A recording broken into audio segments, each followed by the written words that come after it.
Welcome to Physics Inside Out. Physics inside out लाया आपके लिए experiment design a regulated power supply using zener diode and study its regulation.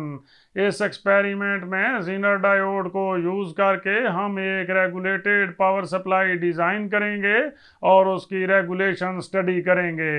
Experiment को मुख्तलिफ section में divide किया गया है। सबसे पहले हम बात करेंगे इंट्रोडक्शन टू एक्सपेरिमेंट, उसके बाद ऑपरेटर्स की कंप्लीट डिस्क्रिप्शन, ऑब्जर्वेशंस, कैलकुलेशंस और finally result.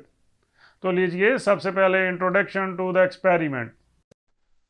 Regulated power supply stable DC output voltage provide करती है जो कि इनपुट वोल्टेज या चेंजेस इन लोड के इंडिपेंडेंट होती है। Zener diode voltage regulation achieve करने का सिंपलेस्ट और कास्ट इफेक्टिव वे है। ये डायोड रिवर्स ब्रेकडाउन में काम करता है और लोड के across constant output voltage provide करता है।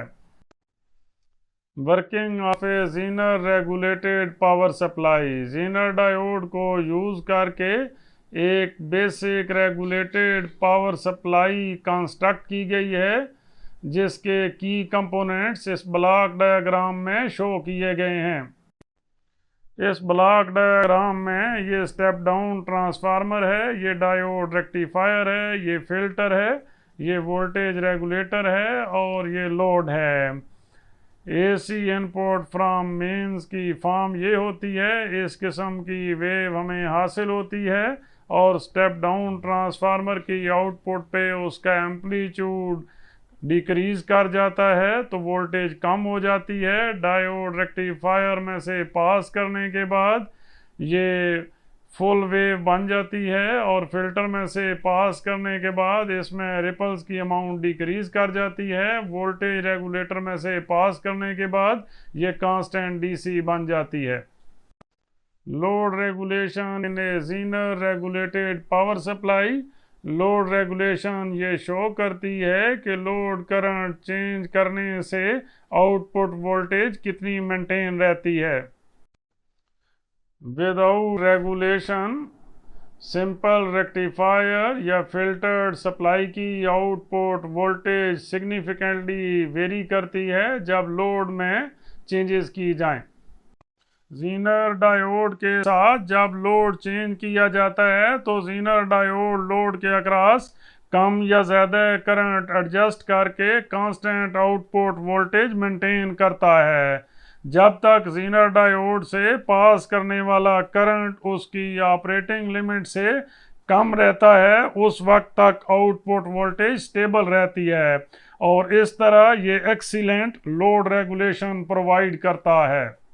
जीनर डायोड के साथ पावर सप्लाई को कंस्ट्रक्ट करने के लिए जो ऑपरेटर्स रिक्वायर्ड है ये उसकी लिस्ट है। इसमें क्या क्या शामिल है, एक ट्रांसफार्मर, 4 डायोड सिलिकॉन के zener diode, different resistances of suitable values जिनकी रेंज 0 से 1 किलो ओम तक है, capacitor 1000 microfarad, inductance 100 milli henry, ammeters current को मेजर करने के लिए, वोल्ट मीटर वोल्टेज को मेजर करने के लिए, 20 मेगाहर्ट्ज की ऑसिलोस्कोप इनपुट और आउटपुट वेव फॉर्म्स को ऑब्जर्व करने के लिए। जीनर रेगुलेटेड पावर सप्लाई की सर्किट डायग्राम आप देख रहे हैं। ये स्टेप डाउन ट्रांसफार्मर है, D1, D2, D3 और D4 4 डायोड्स हैं। ये 4 डायोड्स मिलकर ब्रिज रेक्टिफायर कॉन्स्टिट्यूट कर रहे हैं। ये इंडक्टेंस है, RS एक रेजिस्टेंस है जो कि करंट को लिमिट करती है। ये जीनर डायोड है, ये एम मीटर है जो कि जीनर करंट को मेजर करता है। RS और जीनर डायोड मिलकर रेगुलेटर सर्किट कॉन्स्टिट्यूट करते हैं। ये एम मीटर है जिससे हम DC करंट नोट करते हैं। ये वोल्ट मीटर है जिससे DC वोल्टेज मेजर करते हैं। ये लोड रेजिस्टेंस है जिसके अक्रॉस हम आउटपुट वेव फॉर्म ऑसिलोस्कोप की स्क्रीन पे ऑब्जर्व करते हैं। Design a regulated power supply using zener diode and study its regulation, experiment perform करने के लिए जो ऑपरेटर्स रिक्वायर्ड है वो आप इस सेक्शन में देख रहे हैं। इस ऑपरेटर्स में ये ट्रू RMS मल्टीमीटर है और ये सर्किट बोर्ड है। सर्किट बोर्ड में ये ऑन ऑफ स्विच है, ये ब्रिज रेक्टिफायर है, ये स्टेप डाउन ट्रांसफार्मर है, ये कैपेसिटर है, ये इंडक्टेंस है, ये सीरीज रेजिस्टेंस है करंट को लिमिट करने के लिए, ये जीनर डायोड है, ये लोड है, ये मिली एमीटर है, ये भी मिली एमीटर है, और ये वोल्ट मीटर है। ये मिली एमीटर उस करंट को नोट करेगा जो जीनर डायोड में से पास हो रही है। ये मिली एमीटर वो करंट नोट करेगा जो कि लोड में से पास हो रही है। ये वोल्ट मीटर लोड के अक्रॉस डीसी वोल्टेज नोट करेगा। मिली एमीटर की रीडिंग नोट करने के लिए आप देख रहे हैं इसकी स्केल है 0, 20, 40, 60 मिली एम्पेयर। 0 और 20 के दरमियान 10 लाइन्स हैं, इसलिए हर लाइन किसको ज़ाहिर करेगी? 20 डिवाइडेड बाई 10। आंसर होगा 2, तो हर डिवीजन 2 मिली एम्पेयर को ज़ाहिर करेगी। इस मिली एमीटर पे आप देखें तो इसकी स्केल भी इस मिली एमीटर जैसी है, इसलिए इसकी हर डिवीजन 2 मिली एम्पेयर को ज़ाहिर करेगी। वोल्ट मीटर की रीडिंग नोट करने के लिए आप देख रहे हैं कि 0 और 2 के दरमियान 10 लाइन्स हैं, हर लाइन कितने वोल्ट को जाहिर करती है? 2 डिवाइडेड बाई 10। आंसर होगा 0.2 वोल्ट। इसकी हर डिवीजन 0.2 वोल्ट को जाहिर करती है। रीडिंग कैसे नोट करेंगे कि इस वोल्ट मीटर की नीडल जहां पर होगी डिवीजन्स को काउंट करके 0.2 से मल्टीप्लाई कर देंगे। इस एक्सपेरिमेंट में हमारा मेन फोकस जीनर डायोड होगा, जिसके थ्रू हमने रेगुलेशन करनी है। ये ब्रिज रेक्टिफायर और फिल्टर सर्किट एक पावर सप्लाई कॉन्स्टिट्यूट करते हैं, जिसको पहले एक एक्सपेरिमेंट में डिस्कस किया जा चुका है। बेहतर है कि आप उस एक्सपेरिमेंट की वीडियो इस एक्सपेरिमेंट को परफॉर्म करने से पहले देख लें, ताकि ये एक्सपेरिमेंट परफॉर्म करने में आसानी हो। उस वीडियो का लिंक डिस्क्रिप्शन में दे दिया गया है। इस एक्सपेरिमेंट में ब्रिज रेक्टिफायर को स्किप करते हुए हम डायरेक्ट जीनर डायोड की रेगुलेशन को डिस्कस करेंगे। इस एक्सपेरिमेंट में भी हमने 2 क्वांटिटीज ही डिटरमिन करनी है, एक परसेंटेज ऑफ रेगुलेशन और दूसरी चीज रिपल फैक्टर। इससे पहले हम variation in Zener current with change in load discuss करेंगे। इस पर्पज के लिए हम 2 चीजें नोट करेंगे, जिनमें नंबर 1 है current flowing through zener diode when there is no load at output, और दूसरी चीज है current flowing through zener diode when maximum current flows through the load. Experiment perform करने के लिए ऑपरेटर्स को टर्न ऑन कर रहे हैं। जब यहाँ से लोड नो लोड पे है उस वक्त हम IZ1 की वैल्यू नोट करते हैं। यहाँ से आप देख रहे हैं कि हमारे पास 28 डिवीजन्स आ रही हैं। चूँकि हर डिवीजन 2 मिली एम्पेयर के इक्वल है, तो टोटल करंट कितनी हो जाएगी? 28 multiplied by 2 that is 56 milli ampere. इसको अपने ऑब्जर्वेशन टेबल में नोट करते हैं। लोड को अब हम फुल लोड पे सेट कर रहे हैं। फुल लोड पे सेट करने के बाद हम IZ की वैल्यू नोट करते हैं। इस केस में आप देख रहे हैं कि मैक्सिमम करंट फ्लो कर रही है। यहाँ से करंट की वैल्यू नोट करने के लिए आप देख रहे हैं 4 डिवीजन्स आ रही हैं। क्योंकि हर डिवीजन 2 मिली एम्पेयर के इक्वल है, तो टोटल करंट कितनी हो जाएगी? 4 multiplied by 2 that is 8 milli ampere. ये IZ2 है, इसको भी अपने ऑब्जर्वेशन टेबल में नोट करते हैं। Current flowing through zener diode when there is no load at output. Current की वैल्यू थी 56 milli ampere. Current flowing through zener diode when maximum current flows through load IZ2, इसकी value थी 8 milli ampere. Percentage of regulation note करने के लिए हमने यहाँ से वोल्टेज एट नो लोड पहले नोट करनी है। उस मकसद के लिए हमने लोड को नो लोड पे सेट किया हुआ है। यहाँ से वोल्टेज आप देख रहे हैं कि वोल्ट मीटर की कितनी डिवीजन्स आ रही हैं? 25.5। क्योंकि हर डिवीजन 0.2 वोल्ट के इक्वल है, तो टोटल वोल्टेज कितनी हो जाएगी? 25.5 मल्टीप्लाइड बाई 0.2। आंसर होगा 5.1 वोल्ट। इसको अपने ऑब्जर्वेशन टेबल में नोट करते हैं। लोड रेगुलेशन के लिए voltage across load resistance when minimum current flows through it VNL mean voltage at no load. इसकी वैल्यू आ रही थी 5.1 वोल्ट। अब हम यहाँ से लोड को फुल लोड पे सेट कर रहे हैं और वोल्टेज नोट करते हैं। आप देख रहे हैं कि इस केस में करंट मैक्सिमम आ रहा है और जीनर करंट मिनिमम हो गया है। वोल्टेज आप देख रहे हैं कि वोल्ट मीटर की डिवीजन आ रही हैं 24.5, हर डिवीजन है 0.2 वोल्ट के इक्वल। तो टोटल वोल्टेज कितनी हो जाएगी 24.5 मल्टीप्लाइड बाई 0.2, आंसर होगा 4.9 वोल्ट। इसको अपने ऑब्जर्वेशन टेबल में नोट करते हैं। Voltage across load resistance when maximum current flows through it VFL mean voltage at full load. इसकी वैल्यू आ रही थी 4.9 वोल्ट। अब परसेंटेज ऑफ रेगुलेशन हमने इस फार्मूले से फाइंड आउट करनी है। Voltage at no load minus voltage at full load divided by voltage at full load multiplied by 100।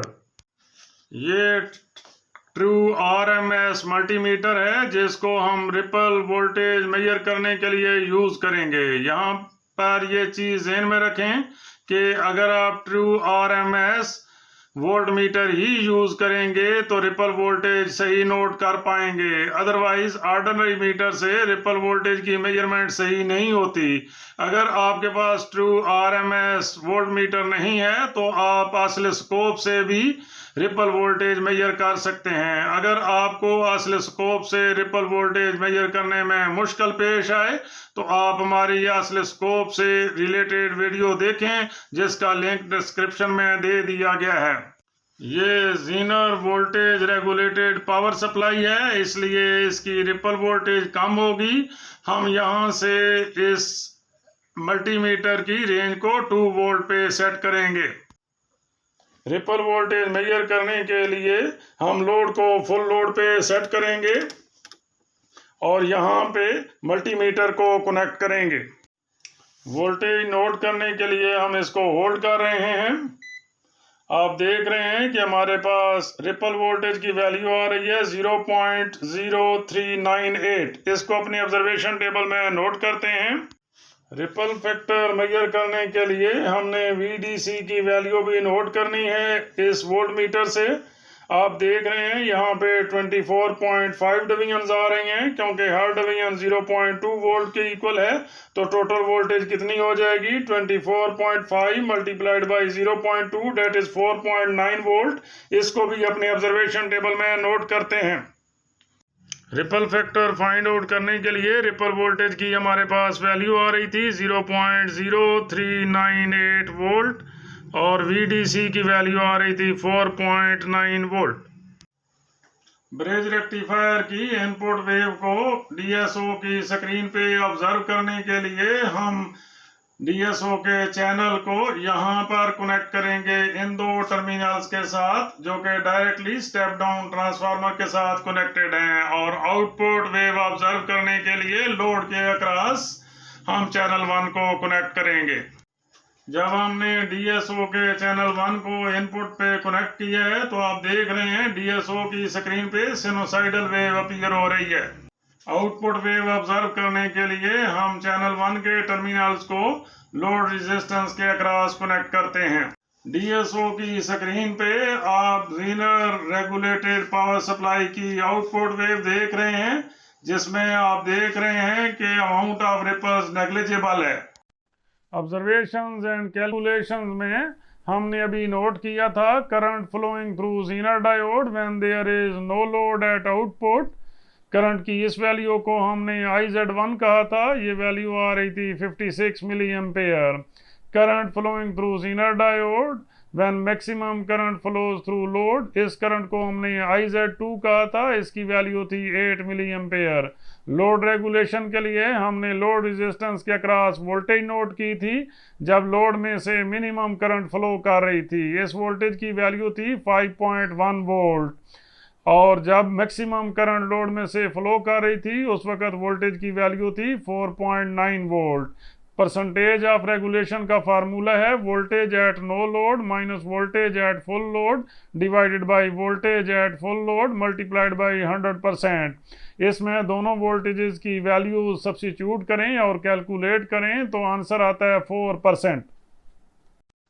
4% की लोड रेगुलेशन ये शो करती है कि पावर सप्लाई की आउटपुट वोल्टेज 4% चेंज होती है जब लोड नो लोड से फुल लोड तक वेरी करता है।